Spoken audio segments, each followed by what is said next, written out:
নমস্কার, আমি শাশ্বতী। সবাইকে জানাই আন্তরিক শুভেচ্ছা। আগামী 2রা মে অর্থাৎ বৃহস্পতিবার দিন বৃহস্পতি ঘর চেঞ্জ করছে। এতদিন ছিল মেষ রাশিতে, এখন সে যাচ্ছে বৃষ রাশিতে।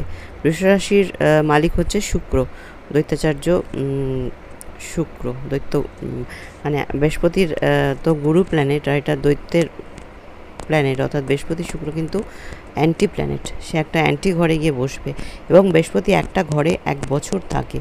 তাহলে 1 বছর মানে তো বেশ অনেকটা। তো একটা মানুষের জীবনে প্রত্যেকের ছক রাশি অনুযায়ী বৃহস্পতি কার কোন ঘরে আছে সেই ঘর অনুযায়ী কিন্তু 1 বছরের জন্য অনেক চেঞ্জ দেবে, কারোর ভালো কারোর মন্দ। তো সেটা আমি বলতে চেষ্টা করব। প্রত্যেক দিন একটা করে ঘরের, মানে যার লগ্ন বৃষ, তার কিন্তু লগ্নে গিয়ে বৃহস্পতি বসছে, তার কি হবে, মিথুনের কি হবে, কর্কটের কি হবে, কি চেঞ্জ হবে বৃহস্পতি চেঞ্জের জন্য এই একটা বছর, সেটা নিয়ে আমি এক একটা করে বলতে থাকবো। নমস্কার, ভালো থাকবো।